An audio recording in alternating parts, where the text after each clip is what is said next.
해에 실명을 하셔서 앞을 보지 못했기 때문에 무슨 일을 얼마나 했는지는 모르겠습니다. 제가 결혼하기 훨씬 전에 돌아가셨는데 저는 이 사실을 알고 제 아내와 결혼했습니다.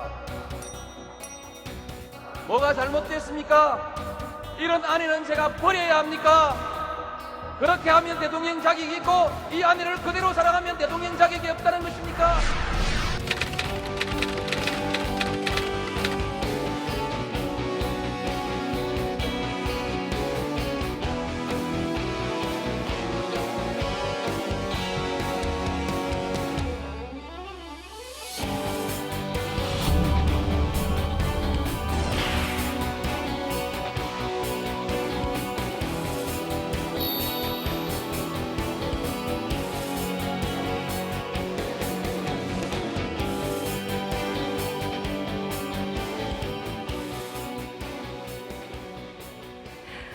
TV 책방 북소리, 오늘은요 노무현 전 대통령의 육성으로 시작해봤습니다. 많은 분들이 기억하는 모습이 각자 다 다르겠지만 제가 기억하는 그분의 모습은 말씀을 참 잘하시던 대통령이라는 이미지로 좀 남아있어요. 그렇죠. 최근에 출판계에 네. 노무현 신드롬이 이렇게 다시 불었다 이런 말이 있어요. 네. 아무래도 이렇게 우리 노 대통령이 말씀을 잘하시고 또 연설을 좋아하셨고 대중적인 어법으로 이렇게 대화를 하는 걸 되게 좋아하셨잖아요. 토론도 네. 좋아하시고. 그러니까 최근에 어떤 전국에서 보이는 어떤 불통 이런 이미지하고 정반대로 소통했던 전직 대통령에 대한 어떤 대단한 그리움 이런 것들이 문화 현상으로 나타나고 있는 것 같습니다. 네. 그래서 오늘은요 지난주 대통령 글쓰기에 이어서요 대통령 말하기에 대해서 좀 이야기를 나눠볼까 합니다. 대통령의 말하기가 어떤 의미인지 또 어떻게 말해야 하는지에 대해서 잘 표현해준 그런 책이 있다고 해요. 그렇죠. 네. 대통령 말하기의 저자 윤태영 전 청와대 대변인을 모셨습니다. 반갑습니다. 네, 안녕하세요. 안녕하세요. 네. 아니 사실 저도 이렇게 지나다니다 보면 제 연기자니까요. 많은 분들이 원래 알던 사이인 줄 알고 그렇죠. 나 알지 막 네. 이래요. 근데 저도 우리 옆집 오빠 같아요. 맨날 TV에서 뵈가지고. 한때 많이 뵙던 분. 네. 요즘에 뭐 하고 지내셨어요? 요즘에는 또 한동안 안 보이셨으니까요. 궁금해요. 예, 저는 대통령님 모시고 나서는 이제 봉화에, 그러니까 우리 대통령 사저에서 이제 봉화 대통령님을 보자 하면서 이제 글 쓰는 일을 돕다가 네. 돌아가신 후에는 뭐 이렇게 술도 좀 많이 먹고 그러다 이제 좀 건강이 좀 나빠져가지고 한동안 그래서 그거 이제 열심히 건강 건강관리. 회복하려고 네. 한 다음에 우리 제 숙제이기도 한 이제 기록 정리하면서 글도 쓰고 책도 쓰고 최근 한 3년간은 이제 우리 노 대통령님 관련 서적을 내느라고 네. 거기에 몰두하고 있었습니다. 어떠세요? 그 이력을 보면 노 대통령이 대통령 되시기 전부터 네. 인연을 맺으셔서 사실은 그 임기를 다 마치시고 고향에 내려갔을 때까지 노 대통령의 복심이다, 필사였다 이런 말씀을 많이 들으셨는데 근데 주로 하신 일을 보면 연설문 작성은 짧게 하시고 네. 말씀을 기록하는 일을 오랫동안 하셨더라고요. 예, 그것도 하고 이제 뭐 부속실장 네네. 요새 뭐 한참 나오는 문고리 뭐 이런 예, 그래서 부속실장을 했었는데 그때 한번 대통령께서 저한테 그런 다른 손님 모셨을 때 표현하신 적이 있어요. 네. 저를 이제 대변인 때는 그렇게 안 부르시다가 제1부속실장 된 다음에는 내가 저 유태영 씨를 수족같이 부리고 있는데라는 네. 표현을 한번 하셨는데 아, 제가 보기 그 말이 딱 맞는 것 같아요. 수족.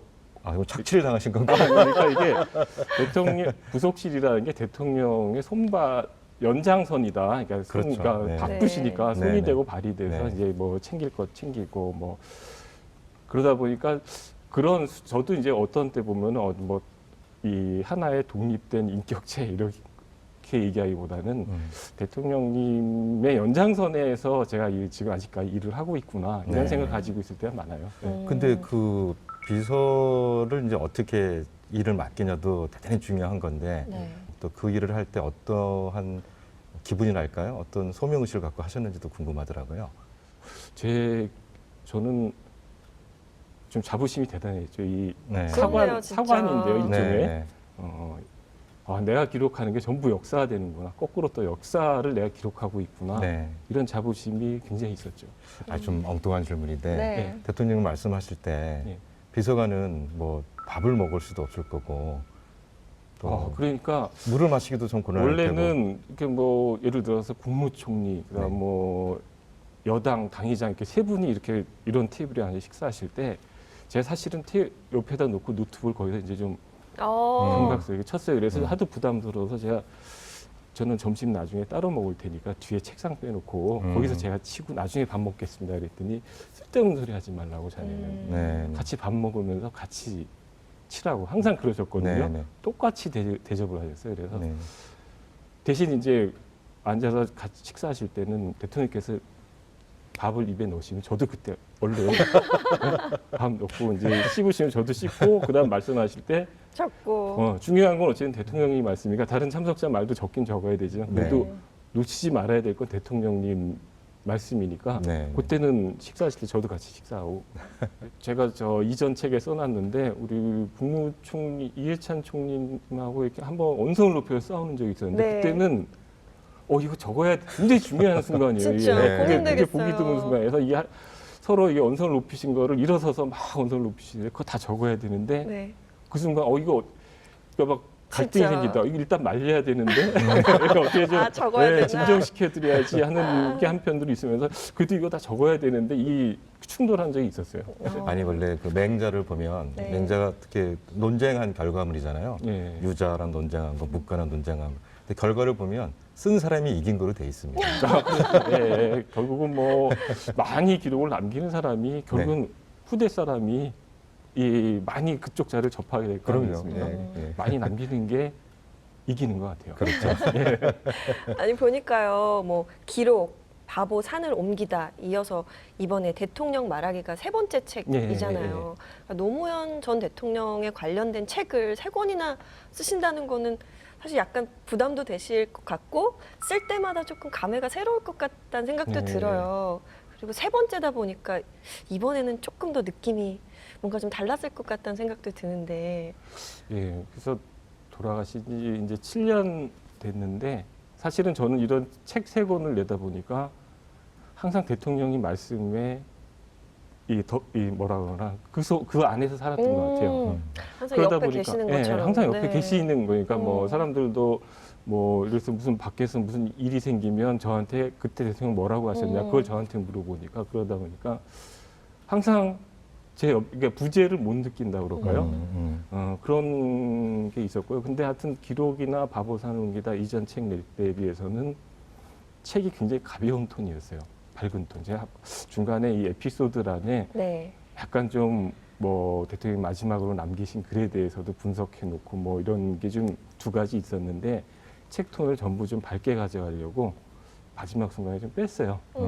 그래서 책 톤이 그 이전 책들에 비해서는 좀 굉장히 밝고 그래서 이 책하고 강연 낸 다음에 강연하러 다니면서 사람들 얘기도 무척 밝아졌다 그래서 저도 좀 많이 좀 긍정적이 된 것 같아서 아니, 그러니까 역시 대통령의 말을 다루는 사람은 운명인 것 같아요. 오 대통령이 운명이라는 말 그렇겠죠. 많이 쓰셨지만 이게 한때 모셨던 직장 상사가 아니라 예. 국가를 어떤 원칙에 입각해서 운영을 할 것인가에 대한 공동 책임자이기도 하고 말을 통해서 어떤 대통령의 국정 철학이 널리 알려지기를 바라는 마음이 정말 이렇게 대통령과 인연이 끝나도 평생을 간다는 게 대단히 놀라운 것 같아요. 그리고 앞으로도 한 이거 계속 해야 될 것 같아요. 이게 좀 제가 해야 될 일이 계속 있을 것 같아요. 네. 그때까지는. 뭐 책을 읽으면서 노 전 대통령도 대단하다 뭐 이런 생각도 들었지만 저는 이렇게 보면서 아니 이 저자분은 누구야 진짜 대단하다라는 생각이 들었어요. 왜냐하면 그 책 뒷면에 보면 이런 글귀가 있더라고요.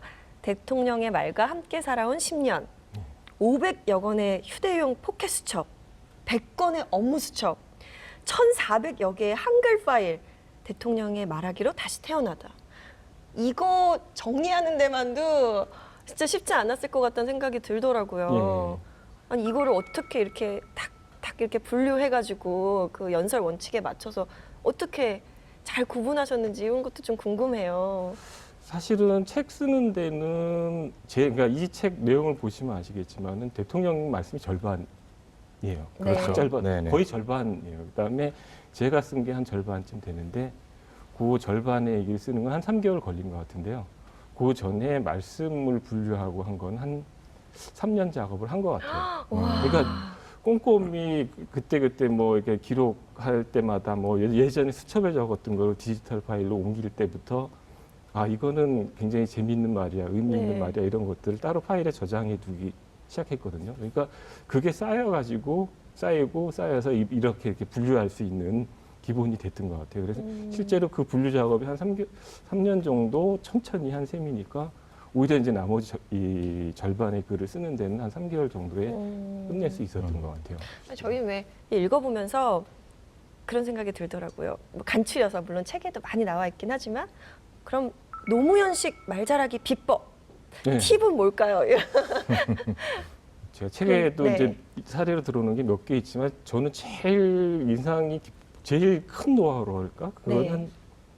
두 갈씩 얘기 같아요. 아, 우리 저 강 비서관이 또 얘기했을지 모르지만 이 글이든 말이든 주장을 먼저 확실하게 내세우는 거. 그다음에 뭐 예를 들어서 뭐 일문일답 같은 거 할 때 네. 상대방이 예 아니요를 묻는데 예 아니요 대답은 안 하고 막 이상한 딴소리만 하면은 이게 저 사람 소신이 분명하지 않은 것 같아 이렇게 느끼기가 쉽거든요. 근데 우리 노 대통령은 항상 결론, 당신이 갖고 있는 소신을 분명히 제일 먼저 딱 앞세우고 그거를 설명하는 예전에 우리가 뭐 고등학교 때 배울 때는 서론, 본론, 결론 이렇게 맞아요. 그렇죠. 예, 네. 그게 일반적인 네. 말의 방식으로 배웠는데 우리 노 대통령 거꾸로 저는 이렇게 생각합니다. 그 이유는 이렇습니다. 이렇게 쭉 설명하는 게 굉장히 이 상대방한테 쏙쏙 들어오게 그렇네요. 요새 같이 이렇게 사람들 바쁘고 이렇게 페이스북도 한두 줄만 보고 넘어가는 맞아요. 시대에는 앞에다 이렇게 배치하는 게 딱 좋은 것 같고요. 근데 그럴 수 있으려면 무엇보다 소신이 있어야겠네요. 있는 게 제일 중요한 것 같아요. 소신이 없는데 두 가지식으로 얘기하기는 굉장히 어려운 것 같고요. 아니 네. 우리나라 대통령 중에 소신 없는 대통령이 누가 있었겠습니까? 다들 소신이 있으시니까 대통령이 됐고 예. 그게 또 연설문에 또 잘 반영이 됐던 예. 거군요. 예. 이 책에서 제가 되게 인상적으로 본 게 네. 노무현 대통령 연설에도 나오는 건데 왜 대통령의 말이 중요하냐 할 때 예. 민주주의 시대이기 때문에 말이 중요하다. 예. 그래서 말하자면 독재자는 억압을 하면 되는 거고 예. 왕이면은 전제 정치를 하면 되는 거니까 말이 필요 없지만 민주주의이기 때문에 말이 다 하는 거잖아요. 네. 그런 측면에서 설득과 소통의 시대에 말이 얼마나 중요한가 네. 이 점이 되게 강조될 면이 있는 것 같더라고요. 한번 네. 그 점 좀도 다시 좀 강조해 주시죠. 그러니까 이 대통령의 그러니까 물론 제왕적 대통령이랑 많이 얘기를 하지만 대통령이 사실 권력기관을 손에서 놓으면은 사실 할 수 있는 게 거의 없어요. 인사권이에요, 인사권. 네, 네.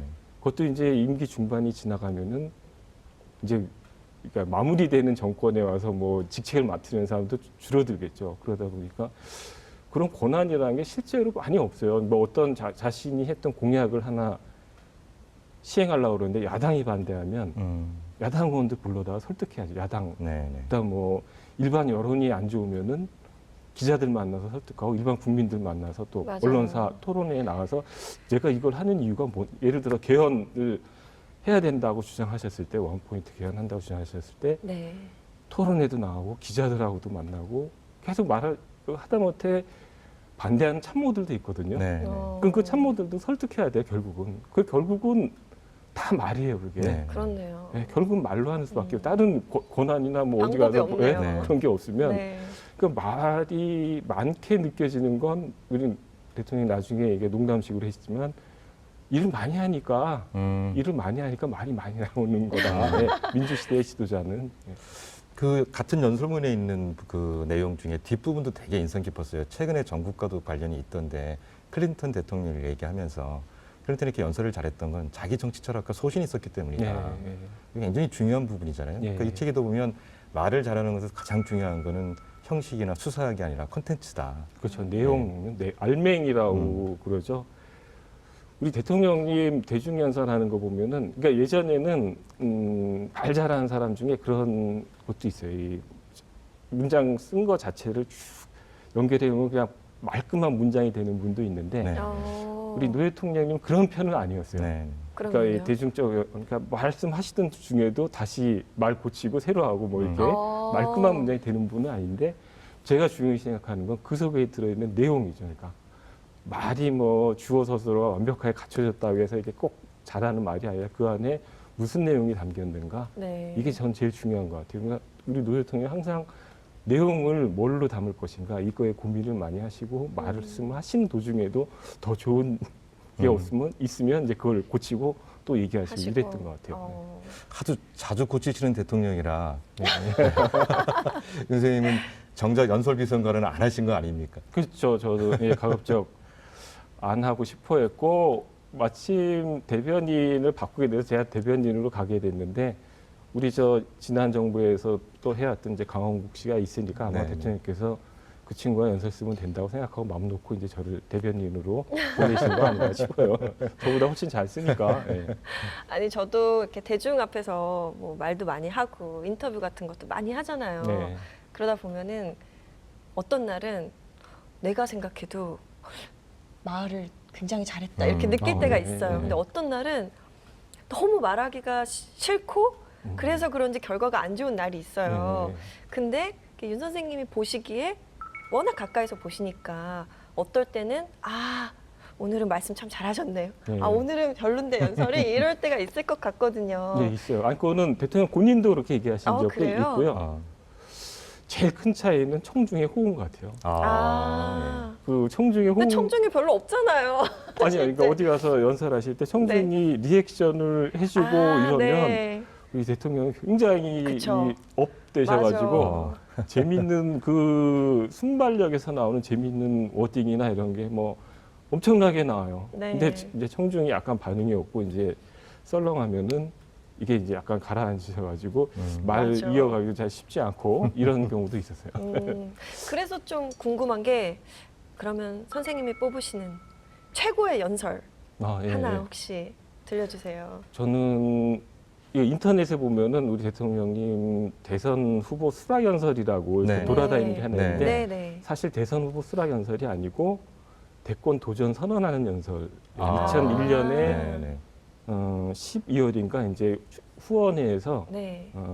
책 출판 기념 후원회를 이제 했는데 그때 600년 기회주의 역사를 청산해야 된다. 예, 그 얘기네. 뭐이 모난돌이 정맞는다 네. 이런 자세로 살아온 우리 역사 이거 극복해야 된다 그런 취지로 얘기하신 건데 조선 건국 이래로 600년 동안 우리는 권력에 맞서서 권력을 한 번도 보지 못했고 비록 그것이 정의라 할지라도 비록 그것이 진리라 할지라도 권력이 싫어하는 말을 했던 사람은 또는 진리를 내세워서 권력에 저항했던 사람들은 전부 죽임을 당했다.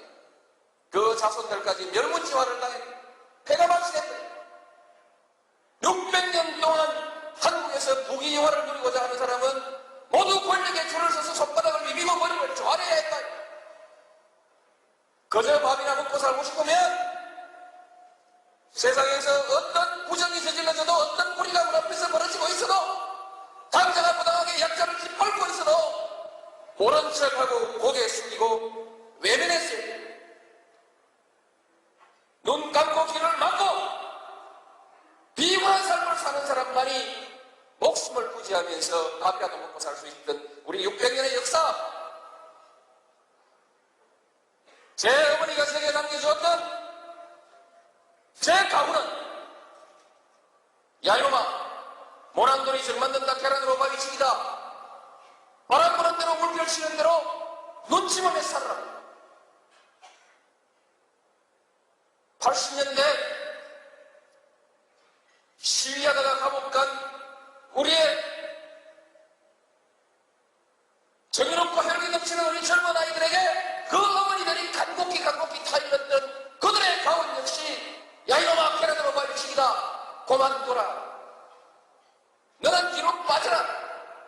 이 비겁한 교훈을 가르쳐야 했던 우리의 600년의 역사, 이 역사를 청산해야 권력에 맞서서 당당하게 권력을 한번 쟁취하는 우리의 역사가 이루어져야만이 이제 비로소 우리의 젊은이들이 떳떳하게 정의를 얘기할 수 있고 떳떳하게 무리에 맞설 수 있는 새로운 역사를 만들어낼 수 있다. 그 연설이 가장 설득력이 있고 뭐 목소 고저장단 뭐 이런 게 다 들어맞았는데 그 연설이 명연설이 된 과정은 저는 사실은 그날 한번 특이하게 잘하셔서가 아니고 네.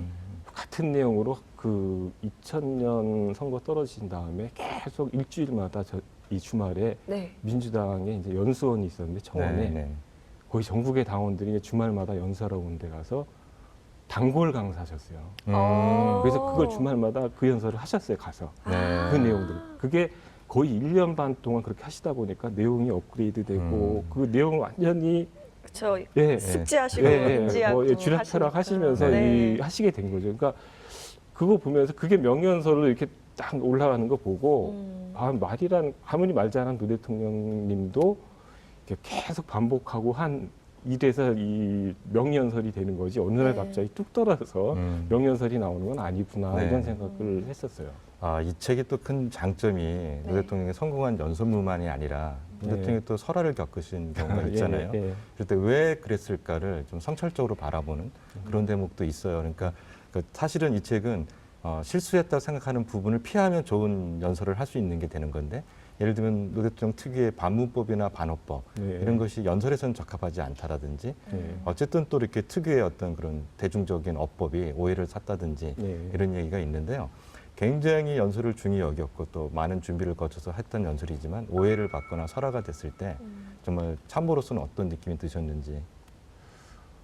속상하죠. 이제 연설 그쵸. 네, 연설 마치고 나오시는데 진짜. 그러니까 대통령님도 아세요. 그거 누가 말 안 해도 오늘 연설은 좀 점수 안 좋습니다. 이렇게 얘기 안 해도 아시죠. 이렇게 어깨가 좀 처지시고. 근데 이게 다음날 아침 되면 내가 뭐 잘못했지라고도 이렇게 다 얘기하시는데. 네. 근데 장점이 늘 단점이 되는데 이번에 책을 봐도 노 대통령께서 연설문을 참고하지 않으시고 즉흥적으로 말씀을 하셨다가 네. 그게 나중에 또 이제 뭐 입장을 달리한 언론에 의해서 좀 왜곡되고 네. 그래서 전체적인 인기가 또 떨어지는 경우도 있었다고 하는 건데요. 사실은 대통령이라는 직위와 연설문과 그 또 자유로운 발상, 네. 자유 발언 네. 이 관계가 어떻게 잘 돼야 되는 건가요? 맞아. 저는 그렇게 생각해요. 그러니까 애드리브라고 하는 네네. 애드립도 연설문의 내용을 자신이 파악하고 있기 때문에 애드립이 나오는 거예요. 가능하다. 그렇죠. 예. 그렇죠. 그걸 들고 현장에 갔는데 대통령님 순서가 보통 처음 안 해요. 음, 처음 안 하고 한 두 번, 세 번째, 네 번째 제일 마지막 순서가 되거나 피날레를 네. 장식하거나 근데 앞에 있는 사람이 대통령이 준비한 내용을 다 얘기해 버리는 경우가 있어요. 네. 진짜로 그래요. 그러면은 난감하겠는데요? 우리 노 대통령이 그럼 그때 원고를 덮으시는 거예요. 앞에서 어. 이미 다 딴 사람이 얘기했는데 내가 무슨 대통령이 그걸 또 얘기해. 그래서 그때는 덮고 이제 대화체 연설을 하시는 거죠. 그러니까 연설 내용을 당신이 뭘 할 건지 모르고 갔다면 그냥 읽고 내려올 수도 있는데 그런 형식적인 건 하지 않겠다는 뜻이거든요. 네, 네. 그러려면 무슨 말의 의미가 있겠어요. 그래서 또 예를 들어서 뭐 중국 칭화대에 가서 연설을 하는데 여기서는 3,000명인 줄 알고 와서 3,000명 학생을 만나 이렇게 연설이 돼 있는데 네. 가서는 설명을 들어보니까 3,500명이래요. 그러면 거기서 애드리브가 나오는 거예요. 그러니까 제가 서울에서 북경까지 오는 동안 500명의 학생이 늘어났군요. 이렇게 애드리브를 해서 그거 다 좋게 분위기도 좋게 만들고 순발력으로 이렇게 하는 거죠. 그러니까 진짜 센스 있는 분이셨는데요? 그렇죠. 네, 저 애드리브가 몰랐네요. 굉장히 재밌어요. 재밌는데 이제 그게 이제 즉흥적이라고 많이 비판을 받았는데 그래가지고 나온 말실수는 저는 거의 없었던 것 같아요. 오히려 이제 분위기를 더 좋게 하고 외국인들하고 경제인들 해서 이제 뭐 한국에 투자해라 이런 거 설명할 땐 거의 그런 식으로 원고 덮어놓고 얘기하셨는데 그게 재밌는 얘기가 훨씬 더 많아요. 설득력 있는 얘기. 네. 그 책을 읽으면서 갑자기 그러면 그 노 전 대통령은 그 말에 담고자 했던 그 가치가 있을까? 뭐 이런 생각이 들더라고요. 그 말 안에 뭔가 숨은 뭐 가치들도 있지 않았을까? 혹은 선생님이 책을 쓰실 때 말하기를 쓰시면서 그 안에 뭔가 메시지가 있지 않았을까라는 생각이 들더라고요. 제가 이 자기개발서 형태로 출판사 제안했을 때 네. 쉽게 받아들였던 게 말도 세상을 바꾸는데 기여한다. 이게 우리 노 대통령의 생각 중에 하나거든요. 말과 글은 소통하고 대화하고 하면서 결국 세상을 바꾸는데 기여하는 수단이다. 네. 네, 그래서 그런 말이 세상을 바꾸는 큰 수단이다. 이런 것이 그 대통령 말 속에 담겨 있었던 게 아닌가. 그 정부 관료들한테도 이 연설이나 말씀이 굉장히 영향을 끼치잖아요. 그럼요. 예. 저희들은 문서로 다 이게 명령 체계가 있어서 예. 관료들이 그걸 보고할 거라 하는데 특히 그 관료 조직에 그러니까 국가를 운영하는 분들한테 대통령의 연설이나 말은 어떤 영향을 미치는 건가요? 하나의 큰 지침이죠. 그러니까 예를 들어서 그러니까 우리 노 대통령님은 회의를 한번 하면은 이 큰 회의장에 뒤에 이런 의자들까지 다 갖고 와서 다 앉게 해요. 저 말단 행정관까지도 직원들까지도 아, 다. 예, 예. 통치자의 생각을 네네. 장차관이나 참모들이 알아야지 그거를 정책으로 만들고 시행하고 그렇죠. 그다음에 그렇죠. 청와대에 있는 직원이 아무리 낮은 급수에 있는 직원이라 하더라도 대통령이 무슨 생각하고 있는지, 그죠? 예전에는 거의 어려웠거든요. 청와대에 있다 하더라도 그쵸. 대통령 얼굴 보기도 힘들고 맞아. 대통령이 무슨 생각하고 있는지 몰랐는데 저희 시절에 청와대에는 대통령 수석보좌관회의가 거의 온라인으로 생중계됐어요, 컴퓨터로. 예. 그러면 뭐 대통령 생각을 많이 아니까 그걸 더 그만큼 전파할 수도 있고 네. 밖에 있는 사람들한테 우리 대통령 생각은 지금 이거야 이런 뭐 오해 없이 얘기할 수도 있고 네.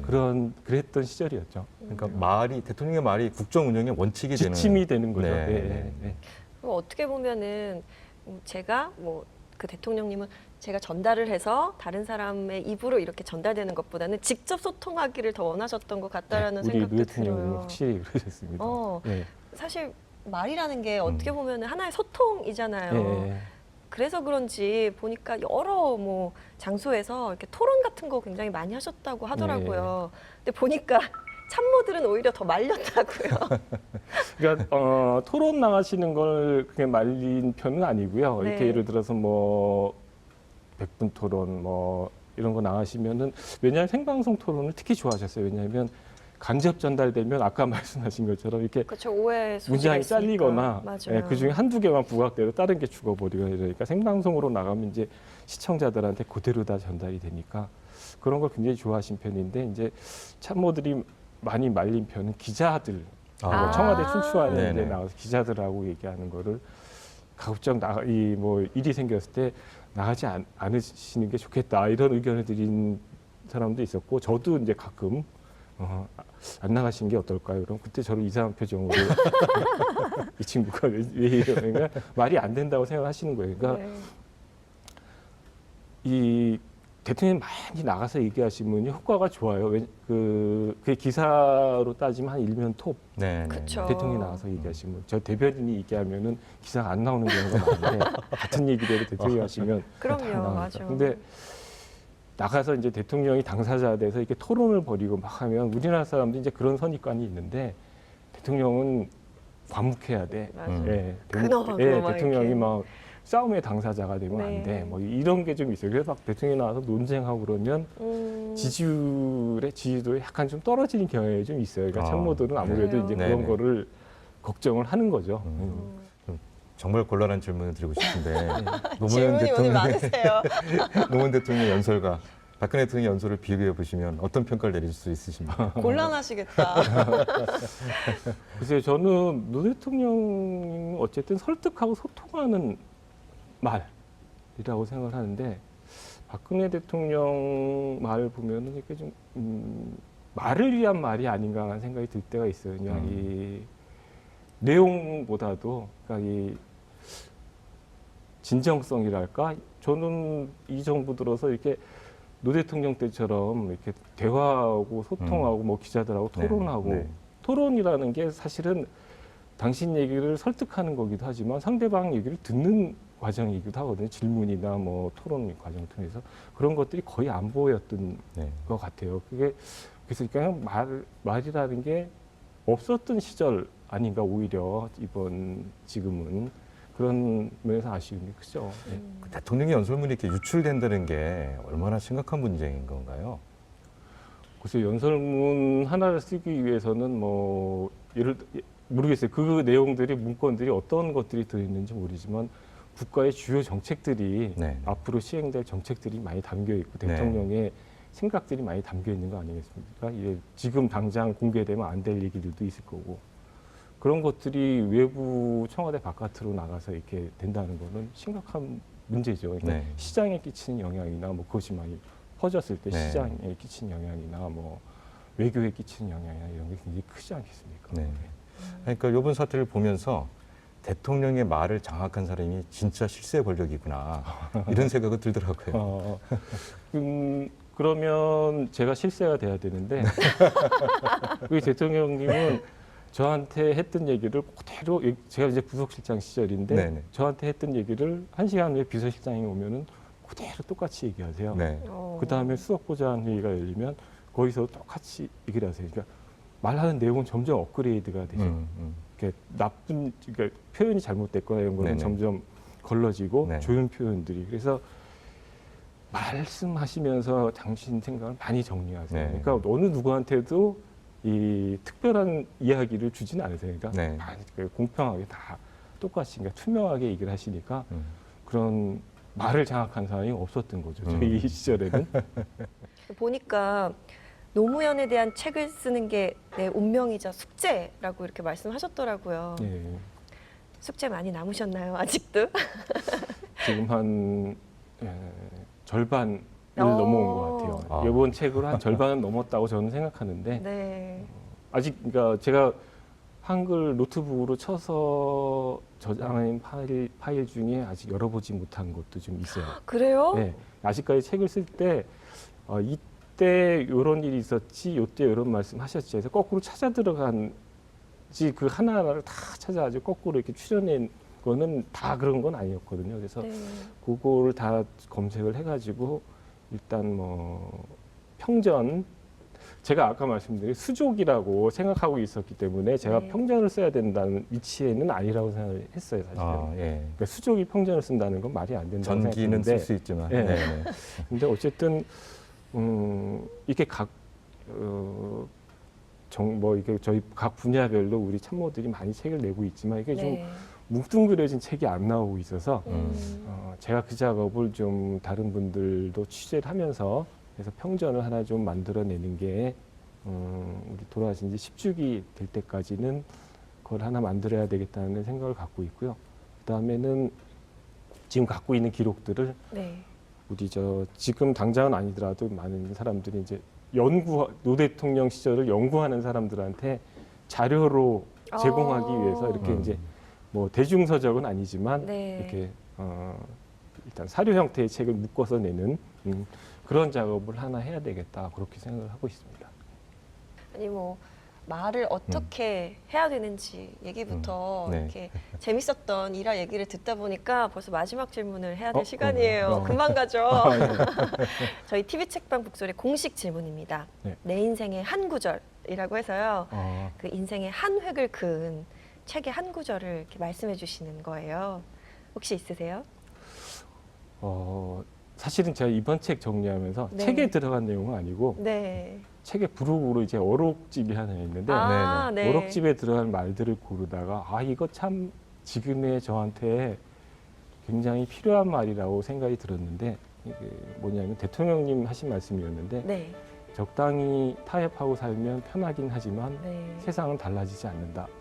이런 말이 저한테 부쩍 많이 와닿았어요. 이게 이제 물론 세상의 변화를 위해서 참여하고 노력해야 된다는 뜻이기도 하지만 한편으로는 이 지금 상태에 만족하지 말고 네. 끊임없이 나를 바꾸기 위해서도 끊임없이 노력을 해야 된다. 그러니까 이 정도면 됐어 하고 나를 갖다 이 자위하고 안주하려고 그러지 말고 좀 가라앉아 있지 말고 네. 나를 변화시키기 위해서도 적당히 이 현실과 타협하지 말자.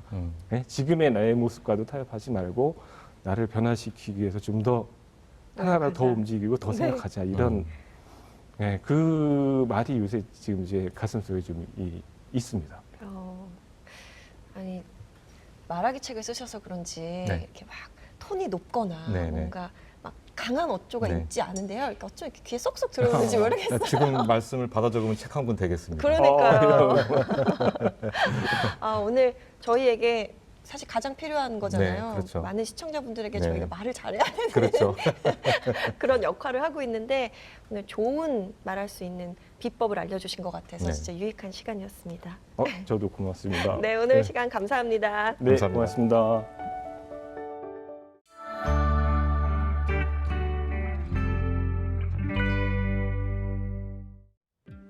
네, 오늘 대통령의 말하기 책과 함께하면서요. 이 말하기 비법을 배움과 동시에 또 말이 가진 힘이 얼마나 큰지에 대해서 한 번 더 곱씹어보는 시간이 아니었나라는 생각이 들어요. 예, 뭐 많은 말씀을 들었지만 네. 어떤 자리에 있든 간에 진솔하게 소통하고자 진정성을 담아서 말하면 네. 그게 다 되고 한동안 오해를 받더라도 결국은 다 이해된다. 이 말씀을 기억하시면 말하기에 뭐 정말 정언명령 네. 이런 걸 하나 얻지 않을까 싶습니다. 네, 저희 TV 책방 북소리는요 다음 주에도 좋은 책으로 찾아뵙도록 하겠습니다. 시청해 주셔서 감사합니다.